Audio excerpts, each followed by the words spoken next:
Tu ejemplo me anima, tu vida también, tu Espíritu Santo me infunde el amor.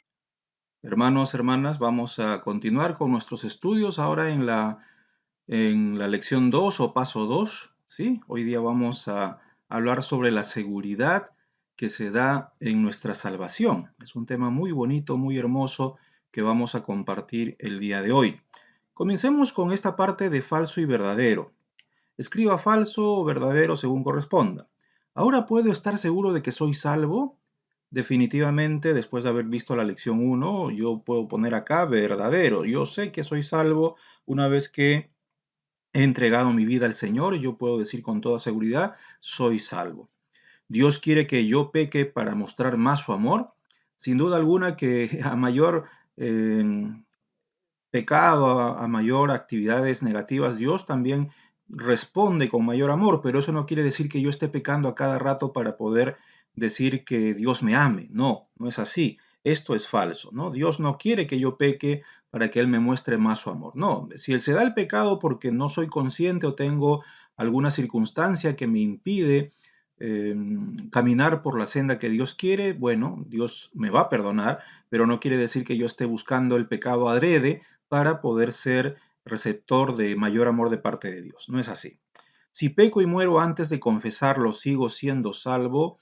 En definitiva, aunque no estamos viendo, posiblemente vamos a analizar esto en este tema, yo tengo que decir que cuando una persona no conoce a Dios, Dios le va a juzgar en base a la normativa que esa persona misma haya creado en su propia vida, es decir, sus propias leyes, sus propias normas, sus propias reglas, y Dios le va a juzgar de esa manera. Y ya va a depender de Dios si le da la salvación o no. Pero ahí vamos a dejarlo esto ni en falso ni en verdadero, porque es un tema que puede ser tratado y dialogado con mayor profundidad. Tal vez en otro momento lo podamos dialogar, pero posiblemente aquellos que crearon el material definitivamente están tratando de, digamos, eh, pensar que si yo ya recepcioné a Dios y me muero al día siguiente, pues sí soy salvo, ¿no? Es decir, se da esa posibilidad, pero este es un tema que podemos dialogarlo con más profundidad en otro espacio. Bien, ahora nos da la lectura de una serie de pasajes. Dios me da seguridad. Y para esto nos pide buscar en primer lugar Romanos. Vamos a buscar rápidamente Romanos, el capítulo 8, el versículo 38 y 39. ¿Qué nos dice? Por lo cual estoy seguro de que ni la muerte, ni la vida, ni ángeles, ni principados, ni potestades, ni lo presente, ni lo porvenir, ni lo alto, ni lo profundo, ni ninguna otra cosa creada nos podrá separar del amor de Dios que es en Cristo Jesús, Señor nuestro, ¿no? Y la pregunta que hace el material es, una vez que hemos aceptado a Cristo, ¿hay alguna forma de separarnos del amor de Dios? Y bueno, según hemos leído, no hay forma. Es decir, Dios nos ama, ¿verdad? Y no hay forma de la cual nosotros podamos separarnos del amor de Dios. Ojo, estamos hablando del amor de Dios, no el amor que nosotros le tenemos a Dios. A veces el ser humano puede ser ingrato y puede alejarse del amor que Dios nos da. Entonces, el ser humano sí es ingrato. Dios no es ingrato. Dios siempre va a mantener su amor hacia nosotros. Entonces, ¿hay algo que nos separe del amor de Dios? ¿Dios nos va a dejar de amar porque hagamos o tengamos alguna condición en particular? No, Dios no nos deja de amar. ¿Ok? Entonces la respuesta es no. Ahora nos pide leer Juan el capítulo 10. Vamos a buscar y vamos a responder en base al versículo 28 y 27 y 28. Vamos a ver qué nos dice Juan 10, 27 al 29. Dice así la palabra del Señor: mis ovejas oyen mi voz y yo las conozco y me siguen, y yo les doy vida eterna y no permanecerán jamás, no perecerán jamás, ni nadie las arrebatará de mi mano. Mi Padre que me las dio es mayor que todos y nadie las puede arrebatar de la mano de mi Padre. Amén. Entonces, respondiendo, a ver, ¿qué es lo que nos ofrece Jesús según el versículo 28? y yo les doy, ¿qué dice? Vida eterna, ¿no? Entonces, ¿qué nos da Jesús? Vida eterna. ¿Ok? ¿Quién da vida eterna según ese mismo versículo? Ah, en realidad es el 29. Acá han cometido un error, esto de acá lo voy a corregir de la separata. Debe ser versículo 29. Dice el versículo 29, mi Padre que me las dio, ¿no? Es mayor que todos y nadie las puede arrebatar de la mano de mi Padre. Entonces, ¿quién da la vida eterna? Dios. ¿Ok? Listo. Sigamos avanzando. A ver, ¿qué puede determinar algo que es eterno? Bueno, eso es una cuestión de lógica, ¿verdad? Algo que es eterno, por lógica, no, pues no puede determinar algo que es eterno y Dios es eterno. Por lo tanto, Él es infinito en ese sentido, ¿no? El tiempo del verbo dar es presente, ¿ok? Esto nos indica que ya tenemos la vida eterna. La vida eterna no empieza cuando morimos, sino desde el momento en que aceptamos a Cristo como nuestro Salvador personal. El bautizo, que lo vamos a ver más adelante, es, por si acaso, muchas personas creen que es el bautizo el que nos da esta condición. No, es el momento en el cual tú aceptas a Jesucristo. El bautizo es un paso que tú das para simbolizar públicamente justamente esta actitud de haber entregado tu vida al Señor, de querer cambiar, de querer limpiar tus pecados y transformar tu vida. Y por eso es un acto público, ¿ok? Es un servicio que se hace de manera pública. Ok. ¿Cuándo perecemos? Versículo 28. A ver, ¿qué dice? Y esto está hablando en términos simbólicos, no es que tú vayas a hacerte disparar una bala, ¿no? Y digas, no, yo no voy a perecer, o picar una serpiente, ¿no? Cosas así, que hay veces hay sectas que crean esa condición ilógica, ¿no? Y usan a veces el texto bíblico para dar a entender eso y meten la mano en una serpiente y no les pica, o si les pica no se mueren. Eso es relativo, ¿no? Estamos hablando en términos de simbología, es decir, tenemos vida eterna, sí, pero cuando resucitemos en la segunda venida.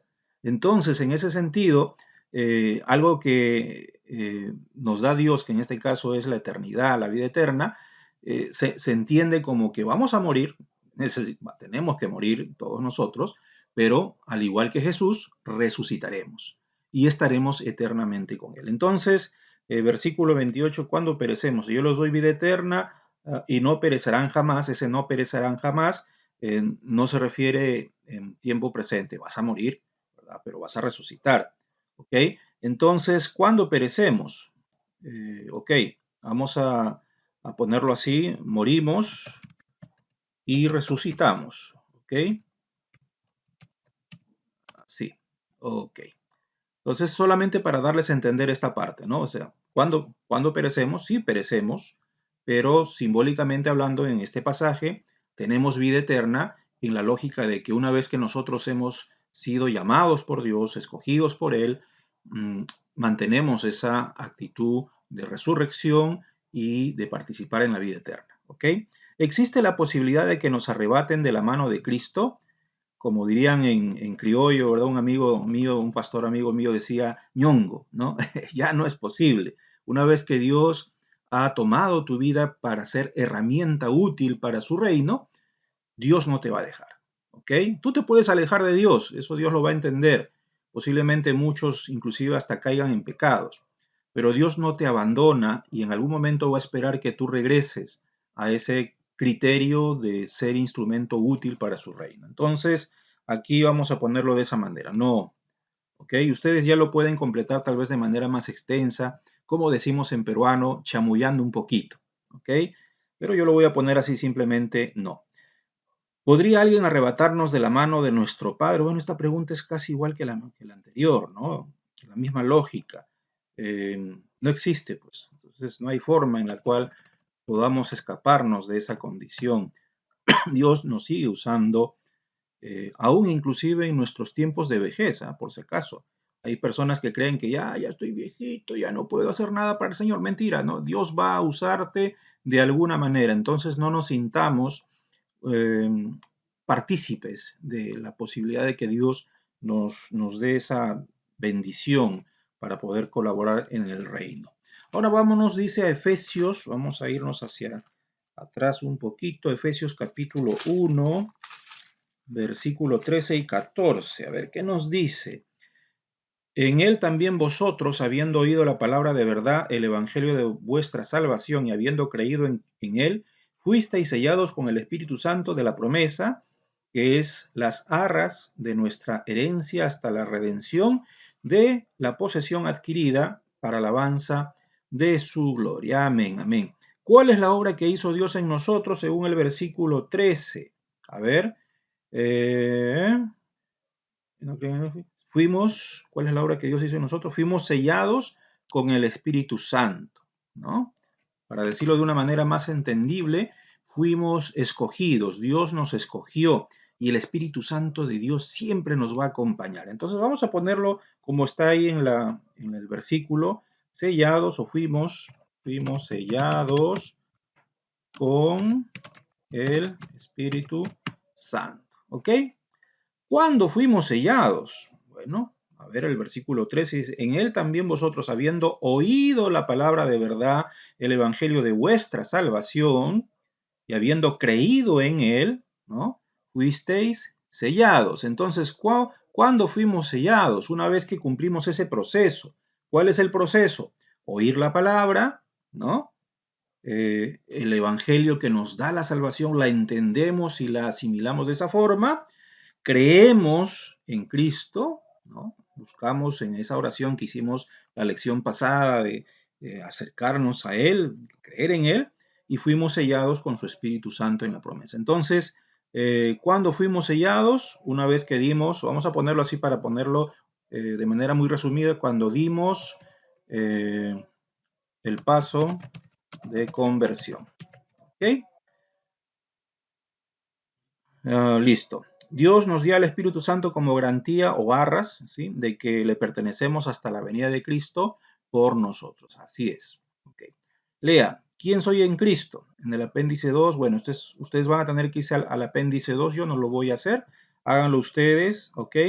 ¿Y cómo se siente al leer estas afirmaciones? Ahí le dan un conjunto de frases y ustedes van a leerlas para ver cómo se sienten, ¿no? La idea es que ustedes pongan aquí, bueno, después de haber leído esto, yo me siento motivado, fortalecido, lo que ustedes sientan, ustedes lo colocan leyendo el apéndice 2 del material que está en la parte final. ¿Ok? Vamos a ver qué dice por acá, algo que tengamos para agradecer. Bueno, esto ya lo leen ustedes, para meditar y definir. Bueno, pecar es hacer o decir, pensar algo contra la voluntad de Dios. Sí, sí, sí. Esto de acá, piense y anote 2 razones por las cuales usted considere que un cristiano debe evitar el pecado. Esto también ya te pertenece a ti, hermano, tú mismo lo haces, ¿sí? Tú tienes que pensar 2 razones por las cuales un cristiano debe evitar el pecado. Ya eso lo manejas tú en tu criterio personal. ¿Ok? Esto lo llenas tú, no lo voy a hacer yo. Lea primera de Juan 5, 12, 11 al 12. ¿Tiene usted vida eterna? A ver, vamos a buscar primera de Juan. Vámonos más atrás. A ver, antes de Apocalipsis, ahí estamos, primera de Juan, capítulo 5, perdón, versículo 11 y 12. Dice así, y este es el testimonio que Dios nos ha dado vida eterna y esta vida está en su Hijo. El que tiene al Hijo tiene vida eterna, el que no tiene al Hijo de Dios no tiene la vida. ¿Tiene usted vida eterna? Claro que sí, ¿no? Porque ya tengo al Hijo, ya acepté al Señor en mi corazón. ¿Cómo puedes saber si tiene vida eterna o no? ¿No? En este caso tú puedes poner al dar mi paso. Vamos a pasarnos aquí. De conversión al aceptar a Cristo en mi vida, ¿no? Eso puede ser una posible respuesta, ¿ok? Me da Dios una advertencia, Dios me da una advertencia. Vimos en Romanos 8:38 que Dios nos ve con ojos de amor, ¿sí? Pero ahora que soy salvo, ¿por qué no debo ¿por qué no debo jugar con el pecado? Lea Romanos 6:1, 2. A ver, vámonos adelante nuevamente. Hechos Romanos, ¿qué nos dice el texto de Romanos capítulo 6, versículo 1 y 2? ¿Qué pues diremos? ¿Perseveraremos en el pecado para que la gracia abunde? De ninguna manera, porque los que hemos muerto al pecado, ¿cómo viviremos aún en él? ¿No? Entonces aquí, ¿qué dice la pregunta? ¿Por qué no debo jugar con el pecado? ¿No? Porque en realidad yo debería, ojo, acá es interesante, yo ya he muerto a la lógica del pecado, pero eso no quiere decir que yo deje de ser pecador, ¿sí? Porque hay muchas formas en las cuales se da el pecado, se manifiesta el pecado, pero todavía no he aprendido, tal vez, que eso es pecado.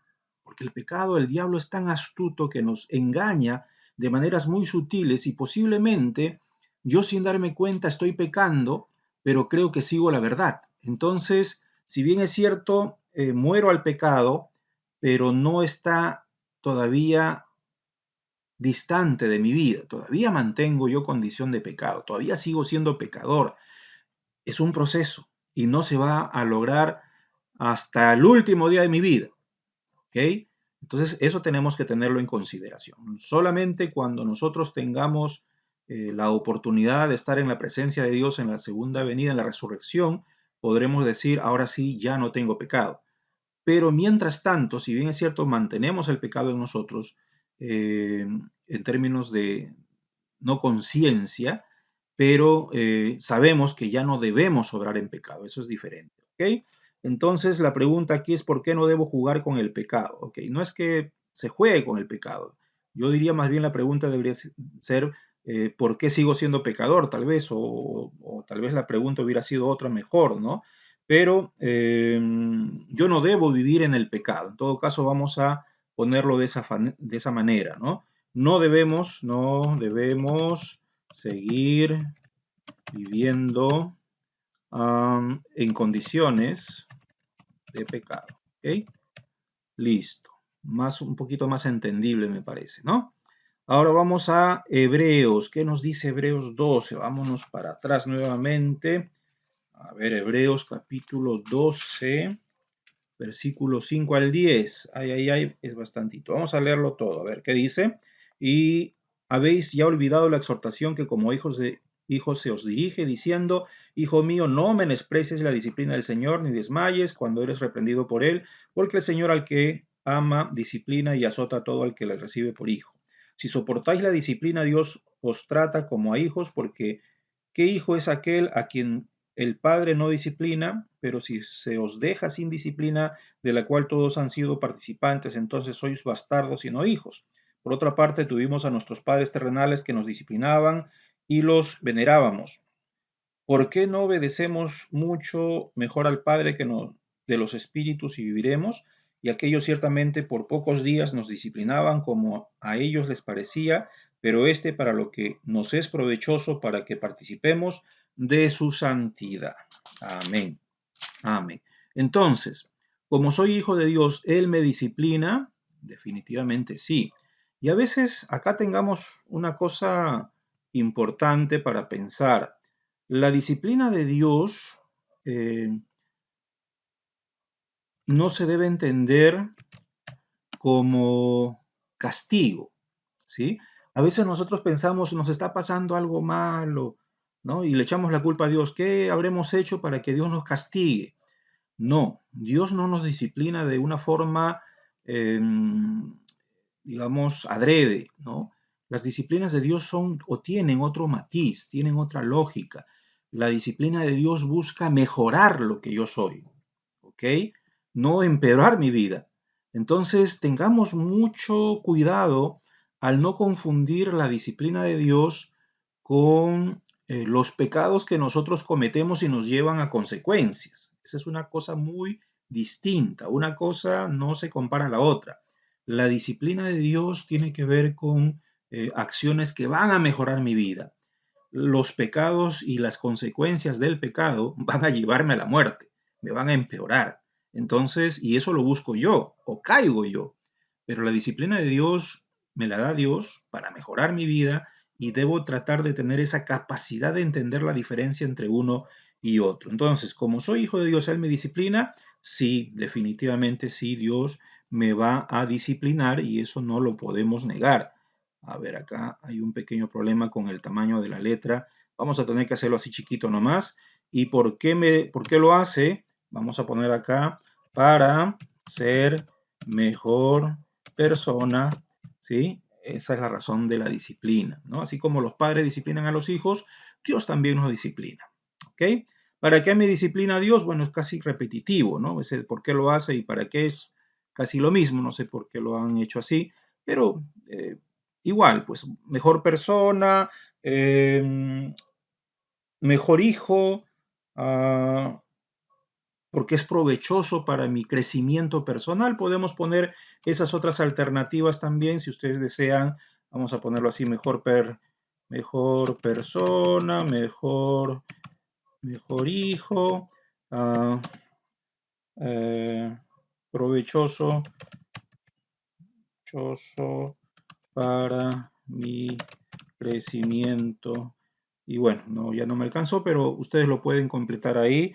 Y al final también pone algo interesante, el versículo 10, para participar de su santidad, ¿no? Eso también tenemos que ponerlo ahí, partícipes de su santidad. Eso también es importante tenerlo en consideración, ¿ok? Es decir, somos santos así como Él fue santo. En ese sentido, por ejemplo, cuando la Iglesia Católica canoniza o santifica a un ser humano, nosotros los evangélicos tenemos en claro que santos somos todos, ¿sí? Y yo vivo en santidad. Por lo tanto, no es que me vayan a canonizar y a poner en una foto ahí en el Vaticano, no. Todos somos santos, santos y santas, ¿no? Entonces, participamos con Dios en ese trabajo cuando entendemos los propósitos de Dios en nuestra vida, ¿ok? Bien, Dios me da una alternativa. No es el deseo de Dios que usted peque, no. Pero como seres humanos que somos, estamos sujetos a tentación, sí. ¿Esto significa que todavía tenemos lucha contra el pecado? Definitivamente. ¿Ok? A ver. Bueno, acá te piden memorizar los libros de la Biblia para aprender, ¿verdad? ¿Cuál es el orden correcto? Mateo, Marcos, Lucas, Juan, Hechos, ¿no? Para ir aprendiendo un poquito la memorización de en qué lugar. No sé si se han dado cuenta que se me hace fácil ir de atrás para adelante cuando uno ya conoce en qué lugar está el orden de cada libro, ¿no? Entonces, está ayudando un poquito a hacer eso. Además, leer Juan 8 al 14, un capítulo por día, ¿no? Pero memorizar esto, yo personalmente no enfatizo mucho la memorización porque para mí es más importante la comprensión. Puedes memorizar, no te lo voy a negar, ¿no? Juan 3:16, de tal manera amó al mundo, que ha dado su hijo, pero lo que yo quiero es más que lo entiendas, ¿no? Puedes memorizarlo, sí, para poderlo enseñar, pero entiéndelo, porque ¿de qué sirve repetir como lorito si no lo entiendes, ¿no? Entonces, eso es mucho más importante. ¿Qué sucede si usted peca? Usted no pierde su salvación, pero sí su comunión con Dios, ¿no? Te alejas de Él, pierdes esa comunión. Dios, como Padre amoroso que es, ha provisto la salida para la tentación y también la manera como debemos acercarnos a Él si pecamos. Lo estudiaremos más en el paso 3, el siguiente paso. Para profundizar, lea 1 Corintios 3, 11 al 15. Todo cristiano tendrá un juicio que será para saber si es salvo, sino para probar sus obras. Si fueron agradables a Dios, recibiremos premios. Si no lo fueron, perderá los premios especiales. Estos premios no son la salvación, pues ya la tiene según el versículo 15. ¿Tendrá usted premios apenas sea salvo? A ver, leamos 1 Corintios 3. Vámonos un ratito atrás. 1 Corintios 3, 11 al 15. Vamos a buscar qué nos dice 1 Corintios, el capítulo 3, versículo 11 al 15. A ver. Dice, porque nadie puede poner otro fundamento que es el que está puesto, el cual es Jesucristo. Ok. Y si sobre ese fundamento alguno edificare oro, plata, piedras preciosas, madera, heno, hojarasca, la obra de cada uno se hallará manifiesta, porque el día la declarará, pues por el fuego será revelada, y la obra de cada cual sea, el fuego la probará.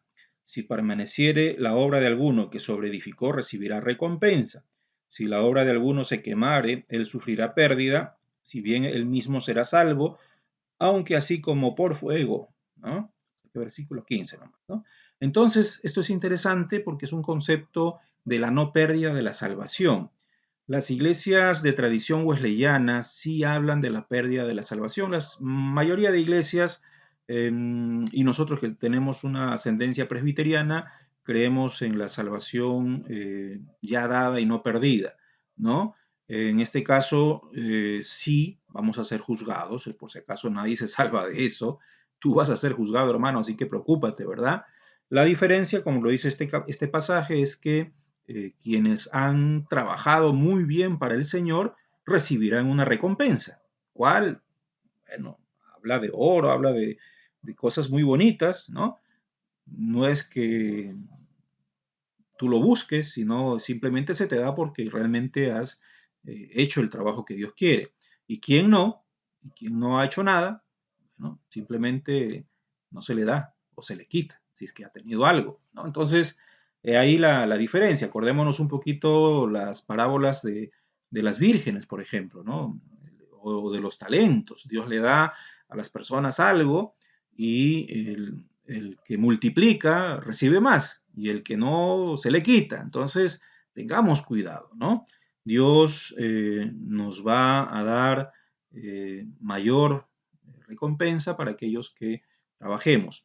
Pero ojo, ojo, no estamos trabajando por las recompensas.